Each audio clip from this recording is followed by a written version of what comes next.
"Alex, are you hurt?" She heard the words, but couldn't make the bastards mean anything.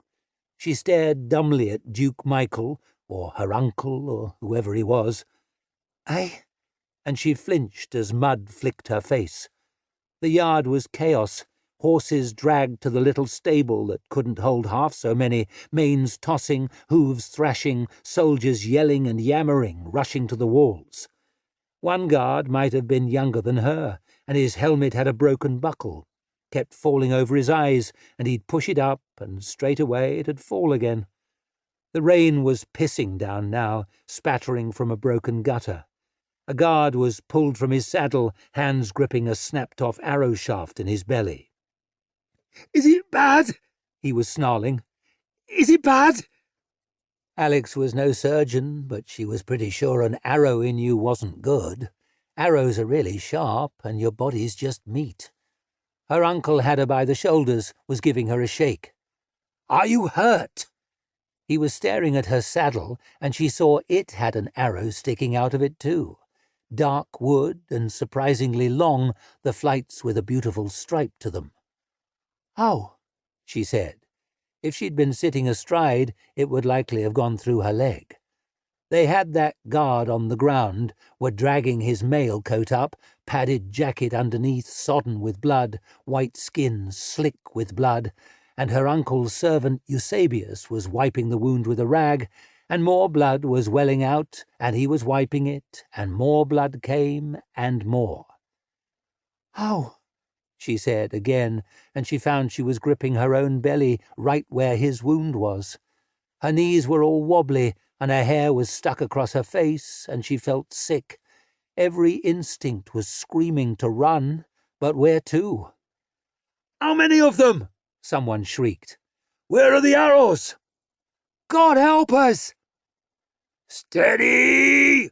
roared Jacob of Thorn, and Alex flinched as the gate shuddered and took a nervy step backwards to nowhere, then spun about as something crashed into the ground behind her.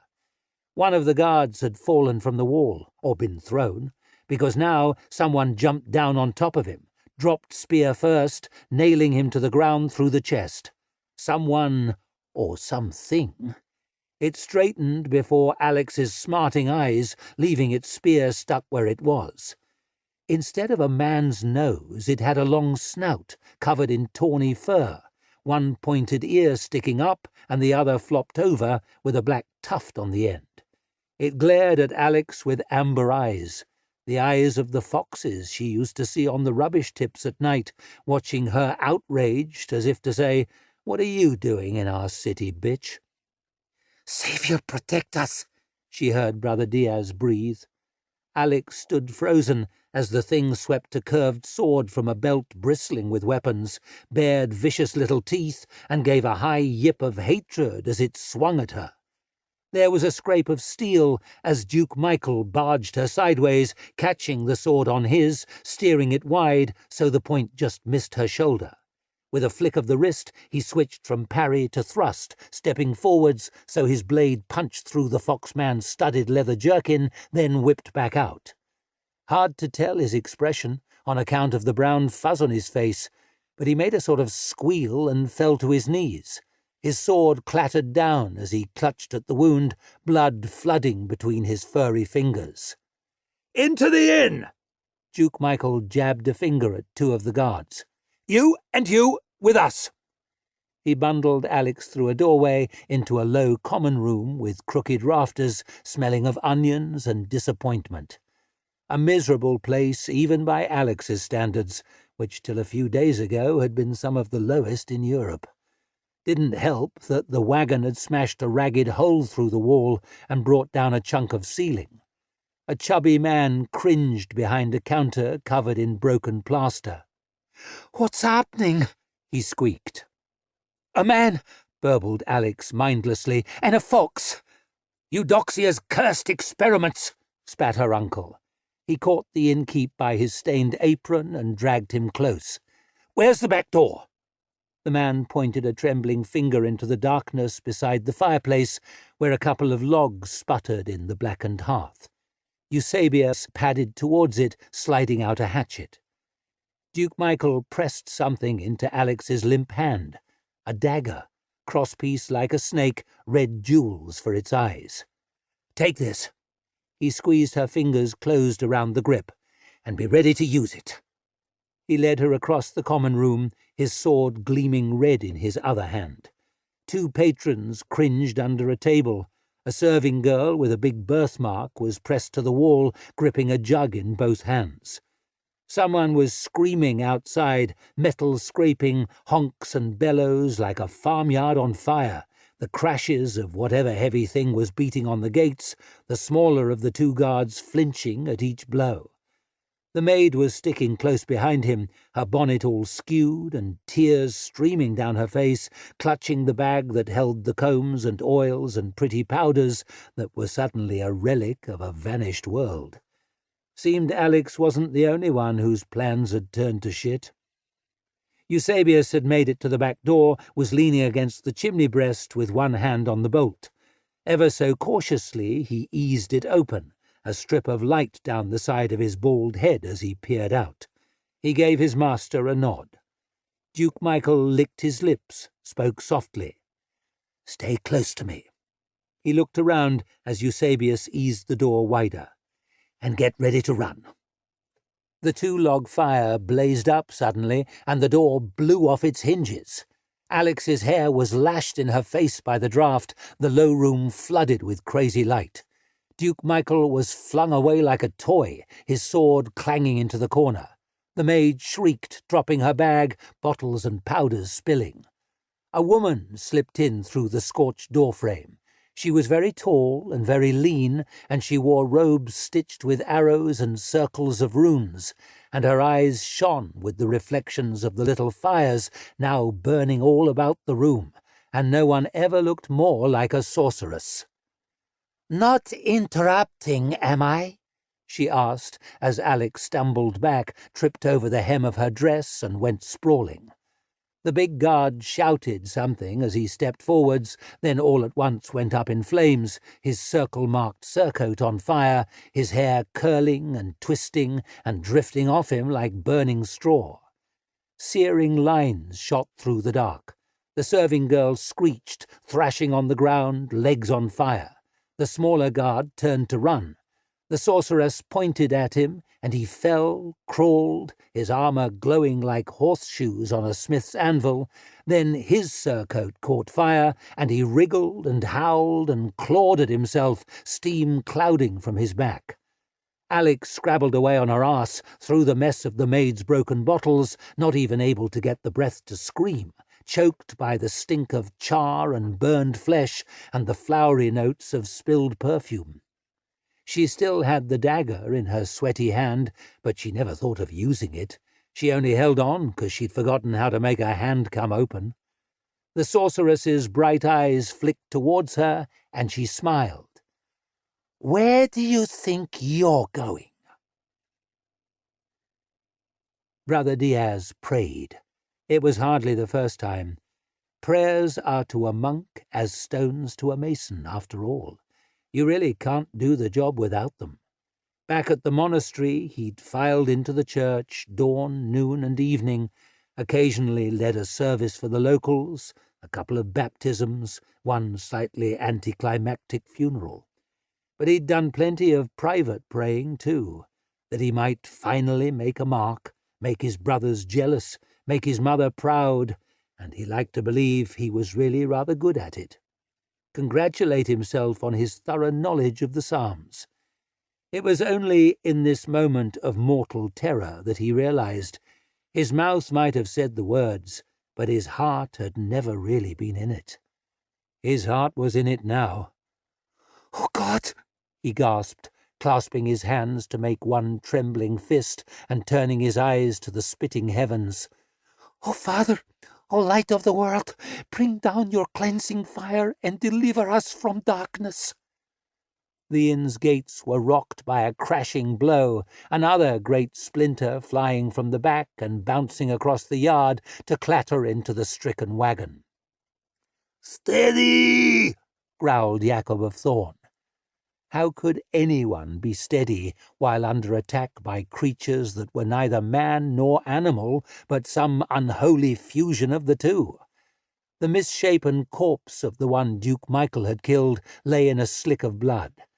It had surely stood on two legs, surely wielded human weapons. But those eyes, still goggling at the sky, were undeniably fox-like. Saviour's breath, those fuzzy ears! Brother Diaz fell to his knees in the mud, clutching the wooden circle he wore round his neck, symbol of the Saviour through which one finds the passage to heaven. "O Holy Daughter, O blessed sacrifice, in your infinite mercy, protect us!" A huge figure, strapped with plates of spiked armour, had climbed onto the parapet and was swinging a great axe at two of the papal guards. Brother Diaz had thought at first he wore a horned helmet, but now, squinting through the drizzle, it was evident the horns grew from his head. He bellowed into the rain, and with his next swing smashed one of the guards screaming off the wall in a shower of blood. If humanity was fashioned in the image of God, what monstrous corruptions of his holy purpose were these? Brother Diaz had read rumours of such things in the monastery's more fantastical volumes, but always far from the righteous light of the church, lurking at the edges of the map where the cartographer was just squiggling guesses.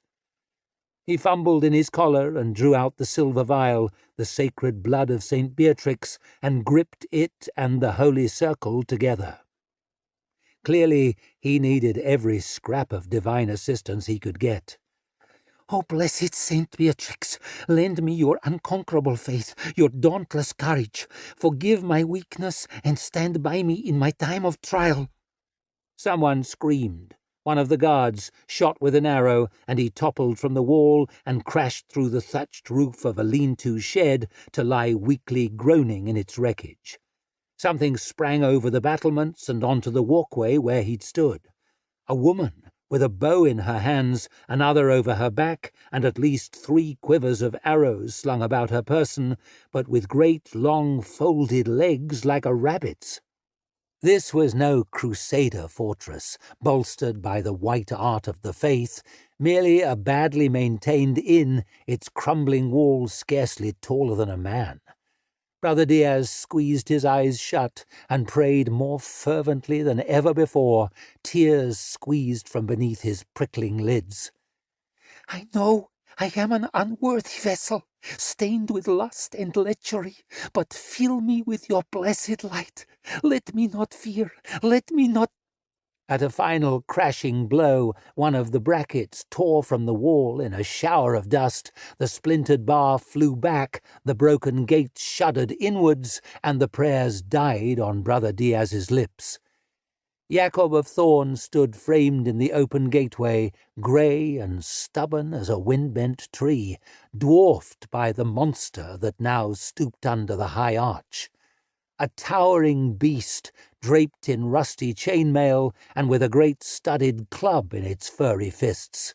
A goat-legged, goat-headed, goat-horned abomination, bristling with weapons. It stretched out its neck, slotted yellow goat eyes popping, and gave a furious, thunderous, earth-shaking bleat. Wrath. Balthazar pushed himself up with a piteous groan. Where was he? Darkness, lit by flickering flames, an acrid stench of burning. Was this hell? The left side of his body ached appallingly. His head pounded. He remembered something about a trial. Wait, had he met the Pope? A spray of sparks as Baron Rickard hauled on a lever, the binding, the vomit, the wagon, the ambush. It all rushed back. He was just starting to wish this was hell after all, when his vision was seared by a brilliant flare and a wash of heat made him cringe. He sagged against a counter, noticed a smouldering, apron-clad cadaver behind it, lurched away, and nearly tripped over Princess Alexia. She was wriggling helplessly backwards, clothes in ash-smeared disarray, across the floor of a low common room scattered with broken furniture, charred corpses, bits of fallen ceiling, and several fires. Her terrified eyes were fixed on a tall woman who, from her arcane robes and knowing smirk, not to mention that she was in the act of stepping unharmed through a sheet of flame, Balthazar deduced to be a pyromancer of no small potency. It appeared that the plans of Cardinal Žižka and Bock to bring the Empire of the East back into the loving embrace of the Church were about to, quite literally, go up in flames. Under normal circumstances, that would have been a matter of the most profound indifference to Balthazar, but for the time being he found himself irresistibly constrained by the papal binding. So it was that, as the sorceress raised her hands to tear flame from nowhere, Balthazar went in entirely the wrong direction, throwing himself between her and Princess Alexia. By some scrap of good fortune he was still clutching his excrement-daubed prayer sheet, and, as fire bloomed towards him, he thrust it forwards like a shield, inscription outwards, hissing a charm of protection through gritted teeth. He was at first immensely relieved to see the flames repelled, roaring around him as if around a glass dome, setting fire to the counter, a couple of stools, a section of the already ruined ceiling, and the circle-embroidered papal tabard of one of the dead guards. Sadly, whether due to the poor quality of the paper, the prayers on the back, the slight soaking with rain, or the imprecise drawing of the runes in shit with a piece of toenail, his relief was short-lived. The prayer sheet began first to brown, then to blacken, then to curl at the edges, and finally burst into flames. "Ah!" he squeaked. "Damn it! Ah!" As the fires subsided, he flung the burning scrap down, alternately sucking and blowing on his scorched fingertips, struggling to blink away the fizzing streaks etched into his vision. The princess scrabbled back, slapping at a patch of flame on the hem of her dress, and Balthazar swallowed as the sorceress stepped forwards, lip curled and eyes narrowed. "You are a sorcerer?" she demanded. "Magician," he muttered apologetically, scraping away like a disgraced chamberlain from an angry monarch, "though I hold sorcery in the highest esteem." He had always considered it a decidedly inferior methodology, the preserve of reckless fools who valued instinct over intellect, but now was hardly the time for absolute candour. "Do I have the honour of addressing one of the mentees of the Empress Eudoxia?" The sorceress proudly tossed her head. "You do." Vanity was all too common a weakness with her kind. Balthazar deplored it, but was not above exploiting it. "I understand she was a most puissant practitioner," he frothed. "The greatest of the age," pronounced the sorceress, narrowing her eyes. "I once saw her throw lightning." "Magnificent," breathed Balthazar, while reflecting on what a ludicrous exaggeration it must be. "My name," and he delivered the most elaborate introductory bow he could manage, while sweating profusely in a burning building surrounded by burning corpses, and with his fingertips still singing with pain, "is Balthazar Sham-Ivan Draxi." He had been hoping her look of furious contempt might dissipate. That proved optimistic. If anything, it intensified. "I have heard of you." He found himself marooned between fear and gratification. "Good things, I hope?" "Things." The fires in the inn were hot, but it was the waves of heat coming off her that were truly making Balthazar cringe, his face turned sideways and his eyes narrowed to slits, while the spit on his lips was cooked dry. The air around her was shimmering, her sleeves scorching black, her hair wafted into a floating cloud by the updraft.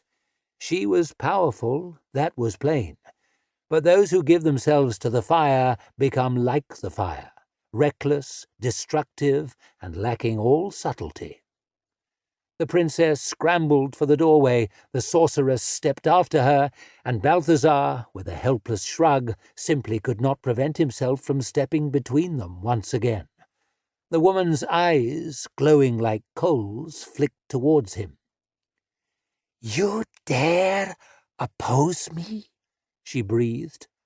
Balthazar was not without pride, but it had never prevented him from grovelling when his life was on the line. "I make abject apologies for any perceived slight, personal or professional.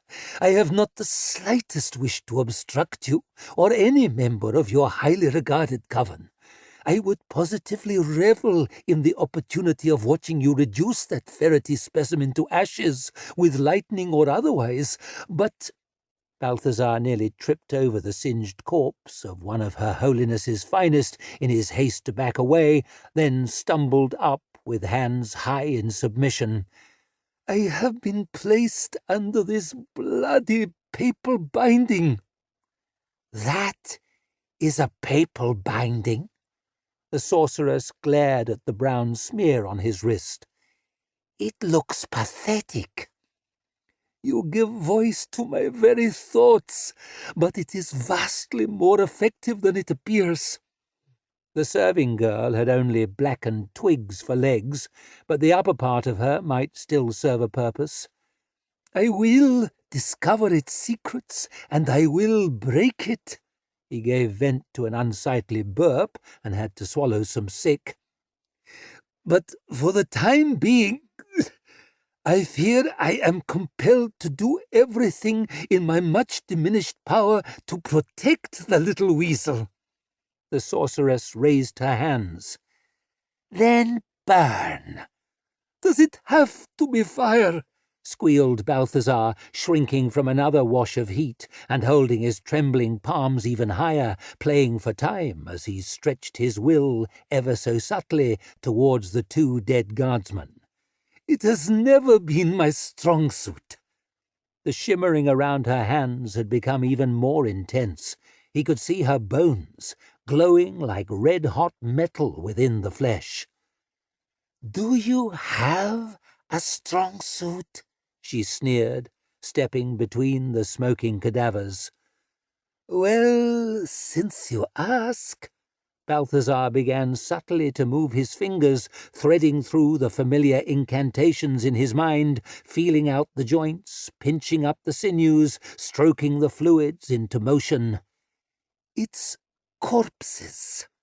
The larger of the two guardsmen lurched up with a gurgle and a loud fart. He had a look of lopsided surprise on his blistered features, but, rather gratifyingly for Balthazar, nothing compared to the shock on the face of the sorceress. She gave a hoarse scream, fire shooting from her fingers and sending the big guard up in flames again, but since he was already partly cooked and entirely dead, he was not greatly inconvenienced, grappling incompetently with her like a drunken lover.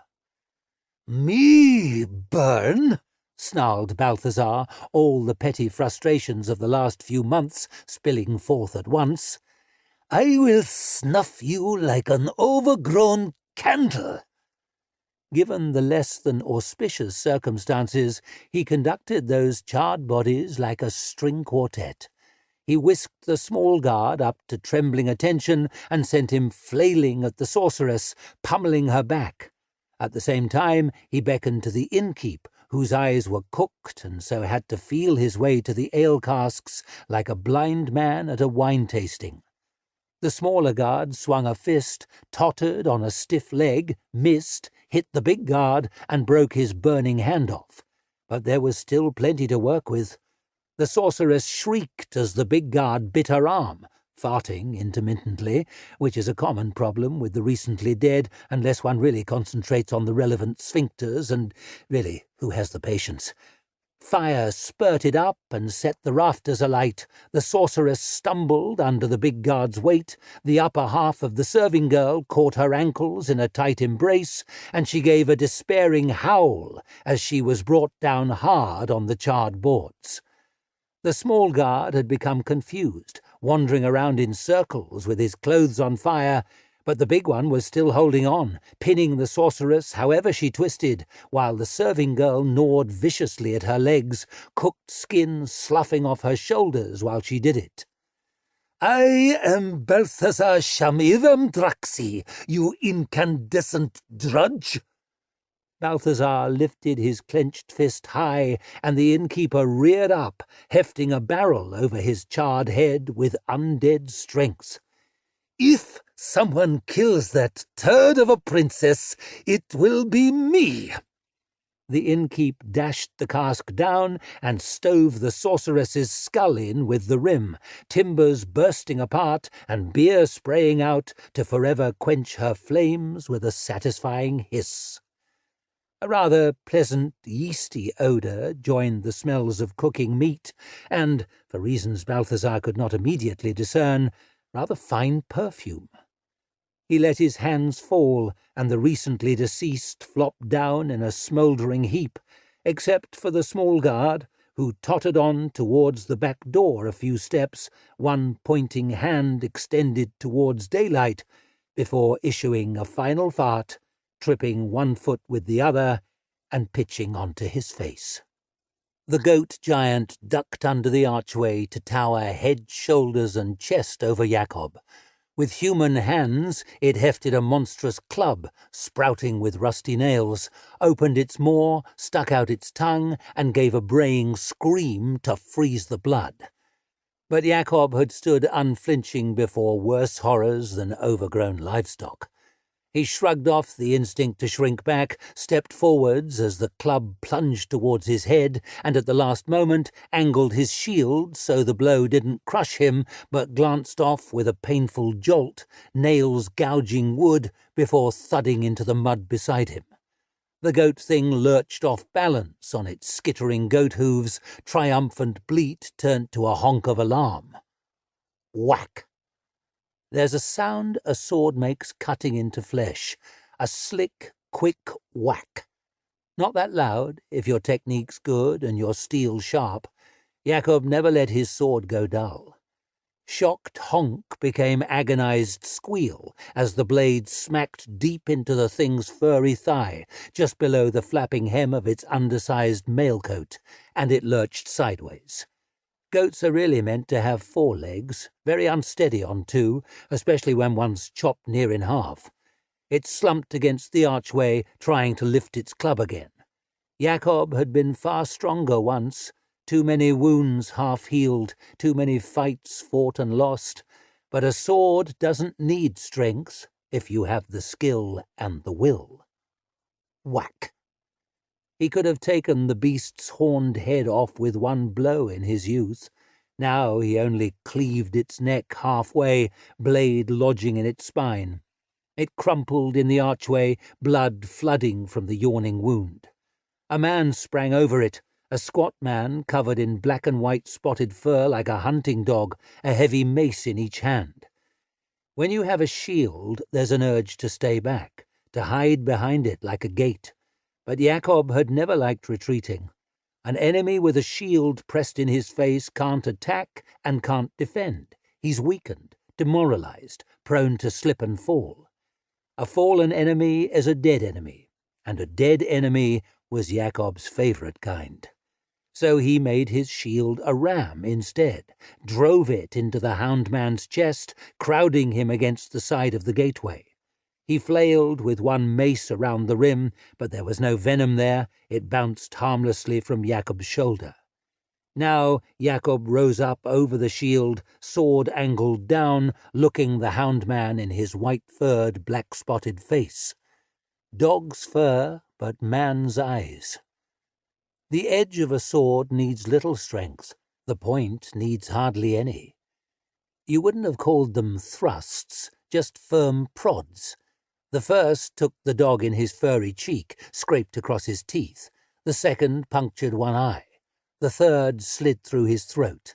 Dark blood welled from the holes, and when Jakob stepped away, the hound man crumpled like an empty sack, face in the mud and arse in the air. He had a hole cut in the back of his trousers for his dog's tail to stick out of. Another beast was already charging through the gateway, grey hair woolly as sheep's fleece, spiral ram horns curling from it, one of his eyes with a human pupil, the other with a sheep's keyhole. Even more off-putting was the great axe he was swinging with both hands. Jakob tottered back, the blade missing him by a hair and knocking a chunk of stone from the archway. The ram man hefted his axe again. Plates of beaked iron were strapped to his arms, but aside from tufts of wool, his hands were bare. Pick one piece of armour, make it a helmet, but gauntlets had always come second on Jakob's list. His sword clanged against the haft of the axe, sent 2 woolly fingers flying off, and left a third hanging by a flap. The ram bellowed in fury, snapping forwards over Jakob's shield, horns crunching into his face. Jakob reeled back, fell gasping to one knee. The ram man screeched as he hoisted his axe high in his good hand. Thud! Jakob caught a glimpse of Baptiste's snarling face as she buried a dagger in the side of the ram's neck. He drooled red blood into pale wool, axe dropping in the dirt, fumbling at his belt for a sword. Baptiste nailed him through the top of the skull with another knife before he got there, right between the horns. He flopped sideways, mute testament to the greatest fighting technique of all, a friend behind your enemy.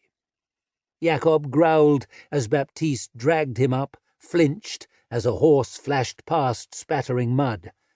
Half the mounts hadn't fitted in the stable, and now they'd formed a panicked herd, frisking riderless out of the gate, harnesses flapping, trampling the misshapen corpses Jakob had left there. Beyond them, hazy through the rain, Jakob saw figures. Lumpen animal figures, furred and horned and hoofed, and bristling with weapons, and leading the way, a man in bright armour. "Where did these things come from?" hissed Baptiste. Jakob wiped blood from under his throbbing nose. "Troy, maybe." "Your nose is broken." "Hardly the first time." "We're in trouble." "Hardly the first time." "I should have quit after Barcelona."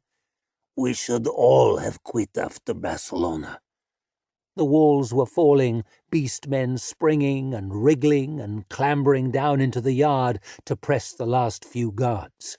Their young captain was sitting against the well, wheezing as he was stabbed again and again with a spear. The moustache hadn't helped. The stables had caught fire, patches of flame all over the thatch, the few remaining horses plunging and screeching inside. Brother Diaz was on his knees, clutching his holy circle and mouthing prayers. "Here's a pickle," breathed Jakob, and he ripped the shield from his arm and snapped his aching fingers at Baptiste. "Key." She stared at him, eyes wide and white, hair black and bloody. "You sure?" "Key." No one wants to see doubts. You make your choice and live with it or die with it. "God help us all." She shrugged the chain from around her neck, the iron key dangling. Jakob snatched it from her and ran for the wagon. Not that fast, since his left knee didn't move too well and his right hip barely moved at all, and it was hard these days to say which of his ankles was more buggered. But he ran still, past a guard with an arrow in his back, mud smeared down one side of his twisted face, crawling to nowhere.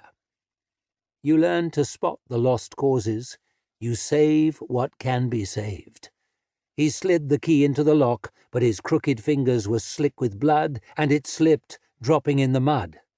"Shit!" he groaned, bending to fish it up by the chain, reaching. "Ah!" He sagged against the wagon, a burning pain in his side, an even worse one than usual. He'd a good guess what would greet him when he peered down, but it was still somehow a shock to see the arrowhead sticking out above his hip. He turned to see a woman kneeling on the walkway.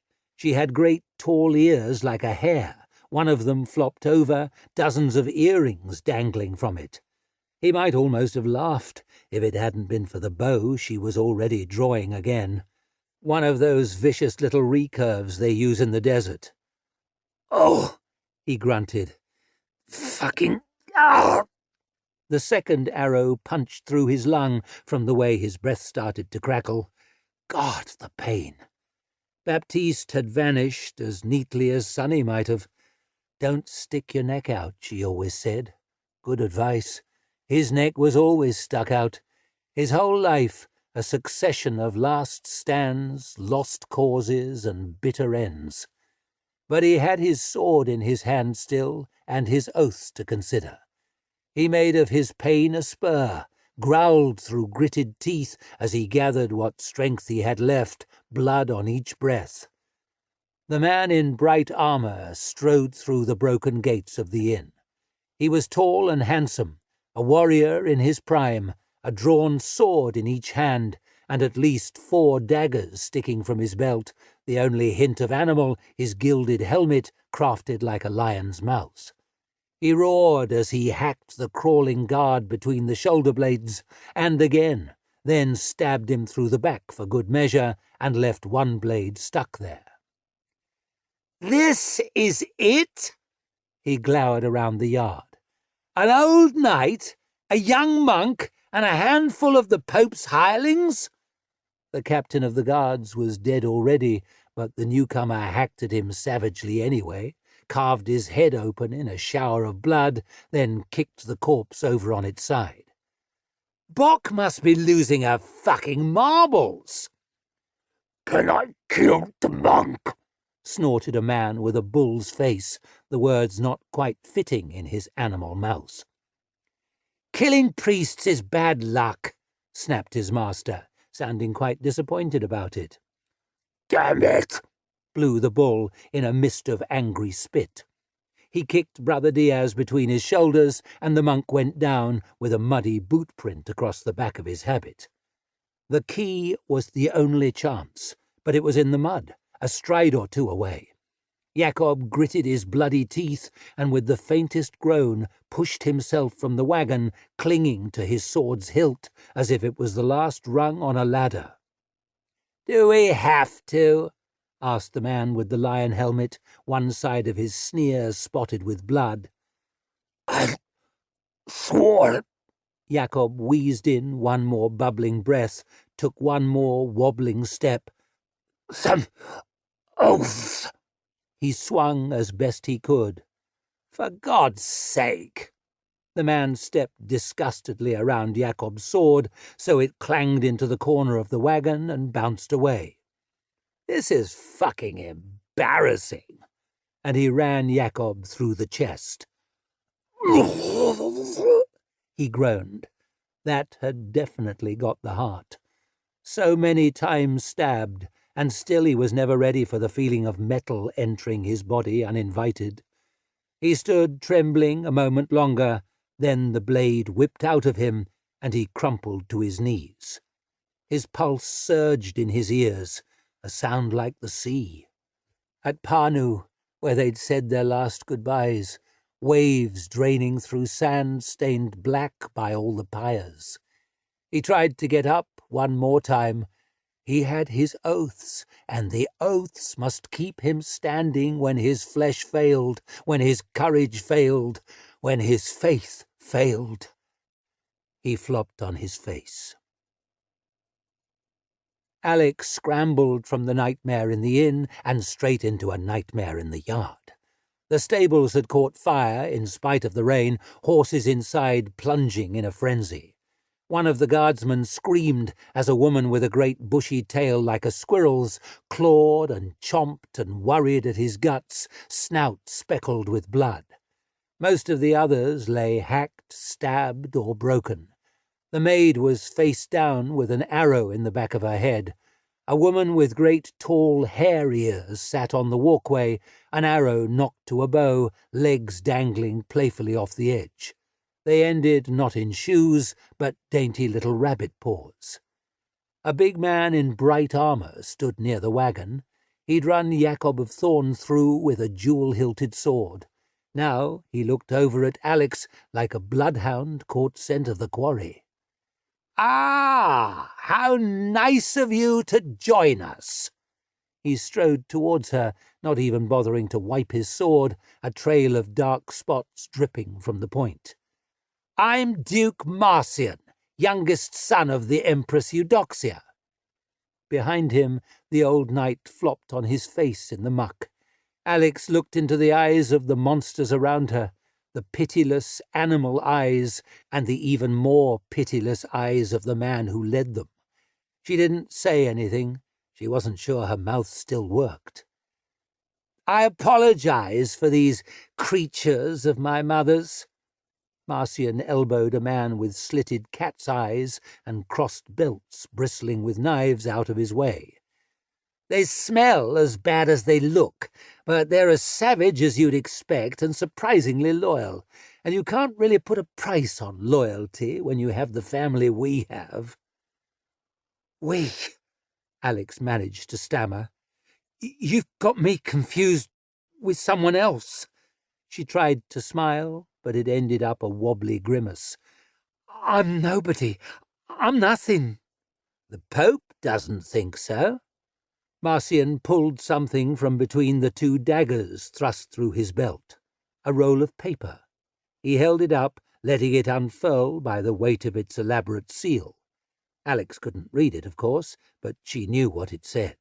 She'd heard Cardinal Bock dictate it, the papal bull confirming who she was. One of the copies no one was meant to know about till she got to Troy. Alex could actually hear the glug in her own throat as she swallowed.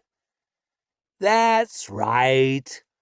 Marcian's eyes flickered scornfully over the paper, then even more scornfully over her. "You, the long-lost Princess Alexia Pyrogenitus. Her, my cousin born in the flame. This, the one rightful heir to the serpent throne of Troy." He curled his lip. "Fuck me." Duke Michael was dead. The Pope's guards were dead. Jacob of Thorn was, if not dead, then certainly on the way. Brother Diaz hunched in the mud, hands clasped and faintly rocking, probably dead but not realized yet. To be fair, he hadn't seemed much use at the best of times. "I know." Alex realized she was still clutching the snake-hilt dagger and tossed it away, backing off, holding up her hands. "It's a joke." Begging for her life again. At least she'd had plenty of practice. "No one thinks it's a bigger joke than me." She tripped on a corpse, caught one fur-trimmed riding boot with the other, and went down hard on her ass. Marcian snorted laughter. The really sad thing was she laughed too, a cringing little titter. They were going to kill her, and she was laughing along. "I'm not a princess." She wriggled back in the filth, voice rising to a pathetic little whine. "I'm a thief. I only came to run from a debt. 3 debts. I'm a piece of shit. What would I do with a throne?" She was laughing and crying at once, heels scuffing the bloody dirt. "I sell fake relics in the holy city. I trick pilgrims and send them to be robbed. I stole a comb. Look!" And she shook it from her sleeve into the mud. "I didn't know what else to do with it. You don't have to worry about me. No one has to worry about me." "Unless you're a pilgrim, eh?" said Marcian, and the creatures gave a clamour of honking, snorting, squawking, gibbering-like laughter mixed with feeding time at the farmyard. Eudoxia's youngest son stalked after her, red sword resting on his shoulder, the way a digger might rest his shovel, the vicious-looking spurs on his armoured heels clinking with each step. "Thing is, you're offering me heaps of wretched desperation and contemptible cowardice, but what I'm not getting is any trace of a reason not to kill you. Obviously, you have to die." Her back hit the wall of the tavern, and there was nowhere left to go. Marcian sneered down at her, face speckled with blood. "You can shuffle off with some dignity at least. You're royalty, aren't you?" And he tossed the papal bull into her lap. "Please, you don't—" "Get up!" he screamed, spraying spit. Her knees trembled so badly she had to drag herself up by the wall behind her. But somehow, the further she got, the stiffer her joints became. She ended up standing tall as she got at least, and she lifted her chin and looked her handsome, awful cousin in the eye. "Fuck you, then!" she spat at him. "Ha!" His smile faded, leaving him looking thoughtfully at her. "I see it now, the resemblance," and he lifted his sword. "Wait!" Brother Diaz blundered between them. "Just a moment!" Marcian caught the monk by the front of his habit, lifted his sword to tickle him under the chin. Brother Diaz swallowed, wincing, as his Adam's apple brushed the red point. Alex followed his staring eyes. She could have sworn she saw a footprint appear from nowhere in the sloppy mud. "For what?" demanded Marcian. Sonny stepped from empty air beside the wagon, plucked the key from the mud, nimbly turned it in the lock, took a deep breath, and was gone. The 4 bolts sprang open.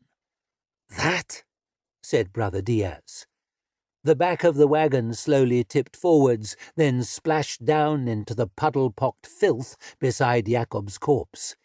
Inside there was only darkness. Or did something shift in there?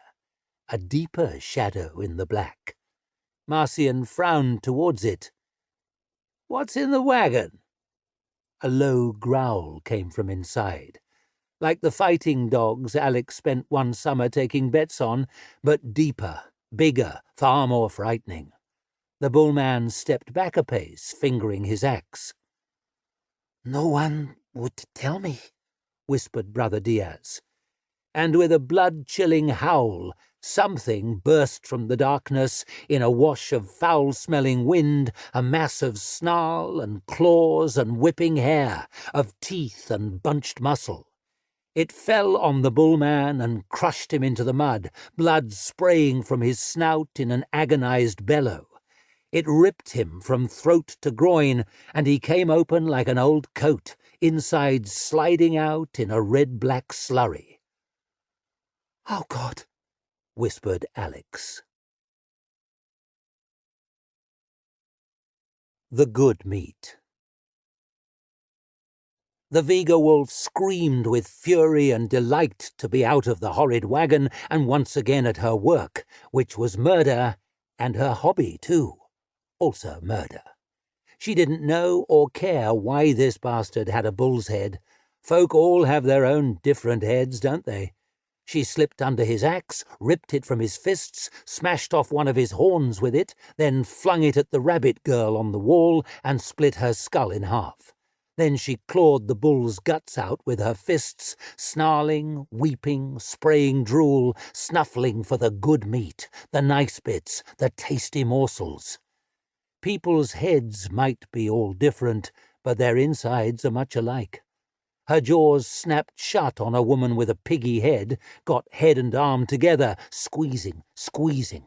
The arm snapped first, went floppy as a sock of porridge, and she squealed piggy squeals and beat away with a shield, clobbered with the rim as the Viga wolf snarled in frustration, the bits of arm still wedged in her teeth, and wriggled her head to get the best grip, biting, twisting, biting, wrenching, biting. Squeals became screams, then crack, the skull popped, and the Viga wolf sucked the meat out, and ugh! What a horrid, salty mouthful. She choked and coughed and ripped at the foul-tasting pig bitch with her back claws, and tore her so hard the other arm came off, then flung what was left into the bullman, who was struggling up, wailing, with guts all hanging out, and the pair of them went reeling across the yard, all the horrid bad meat mashed up together. "Where's the good meat?" she screamed, but her teeth and tongue weren't made for man-words, and the rain was tickling her nose, so all she could do was howl and growl. But the fuckers got the gist. They'd thought they were the animals, they were the scary ones, but now they bore witness to the beast indeed, and reeled about, eyes rolling, and fell and scrambled away, whimpering with terror. The Viga wolf remembered through a mist that everything that walked, crawled, or flew was always terrified of her. This was the proper state of things. She caught a horse by the rump, not sure if it was man-horse or horse-horse, only knowing it was meat, brought it down, while her hind claws raked and tore and sent the inside showering across the yard to spatter the wall with glistening shreds. She crammed a mouthful down, choking and gargling, but that was not the good meat.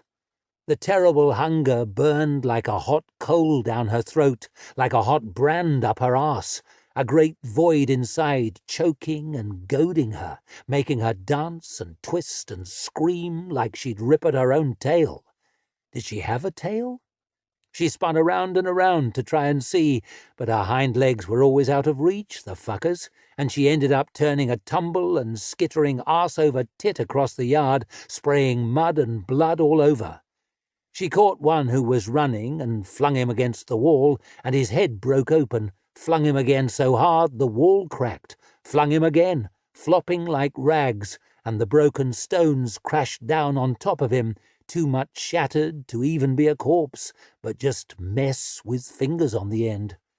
She slit and tore and twisted them open, as though each one had a special secret inside, but all they held was steaming slop and disappointment, no matter how she snuffled for treasures. She rooted about in a sheep one, all fleecy, but she got wool up her nose and had to twist and yelp and sneeze it all about.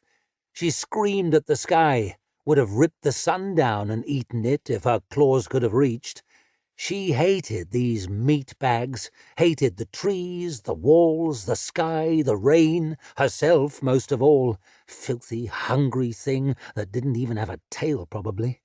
She wanted to rip herself inside out and eat herself, so endless was her monstrous appetite.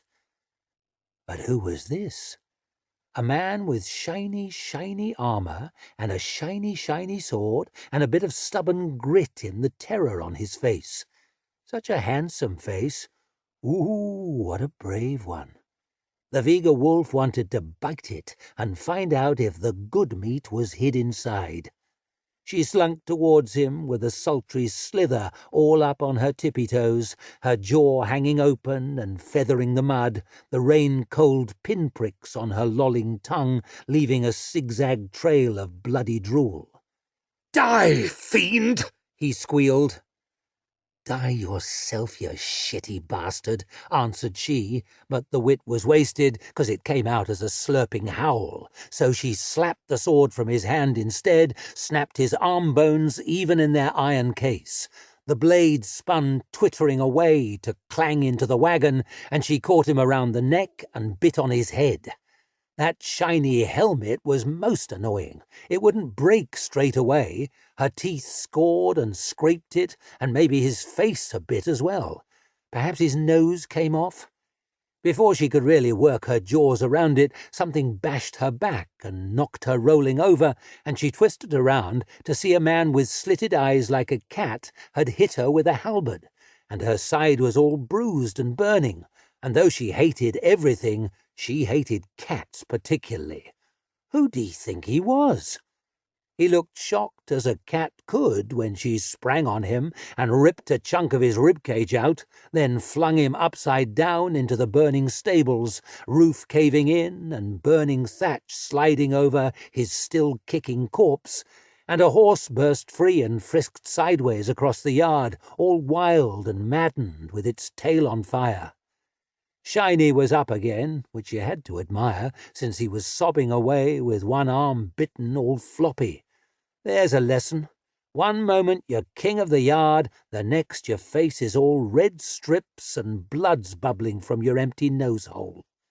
She pounced on him, and this time got her jaws around his head, not just the nibblers, but the crushers at the back, and she shook him, flopping and flailing, his armour clanking like a panseller's wagon going off a cliff, which she thought maybe she'd seen happen once. He burbled and screeched and clawed at her face with his hand and dragged at her jaws with his nails, but he'd have had better luck stopping the tide with his fingers. She gnawed and worried, and the steel had to give all at once, and she crushed his skull like a nut, and all the juice squirted out, and she stuck her tongue inside and snorted up the bits, then flung the broken rags of him away high over the wall. The horrible hunger was withering, the wonderful need was shrivelling, and she spat out mangled shreds of helmet, prowling and growling. Maybe she needed the good meat still, or maybe a lie-down back in the wagon where it was dark and smelled comfortingly of herself. Lie down and snooze. What was that nagging noise, though? She cast about with the drool dripping from her jaws and saw a girl sat with that wobbly slack face they get when they're past crying, and a trembling priest kneeling in front of her, and the Vega wolf could smell piss and perfume, and she wasn't sure which of them, or both, had pissed, or maybe pissed perfume. It was a puzzle. He was dribbling prayers the way they do. "Oh God, oh Saviour, oh Saint Beatrix," like God cares about such meat as this, like God cares about anything but himself. She bared her teeth and gave a grinding growl, because the Vega wolf and God did not get on at all, and she found it very irritating. Brother Diaz knelt, still partly shielding the cringing Princess Alexia with his body, though it could only be by accident. He couldn't have moved had he wanted to, utterly frozen with terror, as the thing crept ever closer, blurred through the tears in his eyes, its growl seeming to make the whole yard throb. It looked sometimes like a vast and terrible wolf, a wild dog big as a horse, but the rags of human clothes trailed from it as it slunk low to the dirt, its forelimbs like arms, great muscles clenching beneath coarse fur, curving claws sprouting from almost human fingers, grasping hands squelching at the mud. Through a mane of black hair clotted with blood, he saw a snuffling wolf snout, a glimpse of an eye, a devil's eye, burning with hateful malevolence, a giant mouth, black lips curled back in a frenzied snarl, teeth big as butcher's knives, steaming with gore. "Father, protect us," he breathed. One of his knees was trembling. He could hear it flapping inside his habit. "Though we stand at the gates of hell." The beast gave a great bellow, blowing a mist of blood in his face, and he closed his eyes, wincing as he turned his head away. "Though death's breath is upon us." He felt it hot on his cheek indeed, and his prayers became meaningless whimpers. Here was death, and an utterly horrible death, and he gripped Alex's hand, felt her grip him back with desperate strength. "Vega!" roared a voice. Brother Diaz prized one eye open. Jacob of Thorn was, as Baptiste had put it, dead as fuck. He still had the bloody rent in his gambeson that Marcian's mortal thrust had left, not to mention 2 arrows sticking through his body. Yet there he stood, impossibly upright, with the expression of a furious schoolmaster dressing down a wayward pupil. "Vega!" he bellowed, stepping in front of the beast. "This behavior is unacceptable." The monstrous thing shifted back, away from Jacob, and, thank the Saviour, away from Brother Diaz. It seemed somehow less a thing now, more a person, crouching on 2 feet rather than crawling on 4 claws. Behind the tangle of hair he saw less muzzle, more face. There was a strange silence, with only the ongoing death rattle of one of the butchered creatures in the background. Then the thing leaned forwards, opening its maw, making Brother Diaz shrink away, even though it showed less beast fangs, more human teeth, and shrieked in a broken growl, "I'm thirsty!" More silence, with the faint spattering of rain from a broken gutter, and the snuffling gurgle of the man with the bull's head as he dragged himself towards the gate, unfurling a glistening trail of guts behind him. The woman crouched, breathing hard, bloody hands dangling. It could not be denied now that it was a woman, albeit an extraordinarily tall, muscular, and entirely naked one, skin rather than fur, slathered in mud and blood. "I'm thirsty!" Did her lower lip wobble? "I'm thirsty, and I've got blood up my nose." She dropped on her backside and started to sob. "I'm thirsty, and I hurt my hand." She dragged aside 2 handfuls of bloody black hair to reveal an angular face, broad-browed, heavy-jawed, and scrawled with tattooed writing in several alphabets. The word "beware" in bold type down her cheek, the word "caution" in large letters on each forearm, smaller messages pricked in other colours and languages, around and between and inside the letters. "You put me into wagon," she said, rubbing tears on the back of her painted wrist. "I hate the wagon." "I'm sorry." Jacob planted his fists on his hips and surveyed the devastated yard. He still had those 2 arrows in him. "But I think we can see why." "I ate something bad." The woman lurched onto her hands and vomited up a great stream of blood and half-chewed offal at Jacob's feet. Alex prized her hand from Brother Diaz's clammy grip, raising a trembling finger to point. "He has arrows." "Yes," said Brother Diaz hopelessly. The big woman, who a few moments before had been a giant wolf, rocked onto her haunches. "That's bad meat," she groaned, wiping her mouth. "Where'd I get it?" Jacob of Thorn considered the torn-open bodies. "Here and there." She heaved again, more black lumps splatting onto the heap in a widening bloody puddle, and she worked her tongue and let a couple of shreds of twisted metal drop from her mouth. "Blessed Saint Beatrix!" Brother Diaz forced his eyes away. "What is she?" "Rather obviously a werewolf." An elderly gentleman stepped from the inn, calm as a patron after a meal, holding a walking stick, but not really leaning on it. "And not one of those crappy little German ones, mark you, dancing about and wanking at the moon." He was very upright and spry, with a twinkle in his eye. "A proper Norse blood and lightning werewolf. I see she has made another mess." He shrugged. "It's what Viga does, but I suppose sometimes a mess is what you need." It was only by his clothes, and something around the eyes, perhaps, that Brother Diaz was finally able to place him. "Baron Rickard?"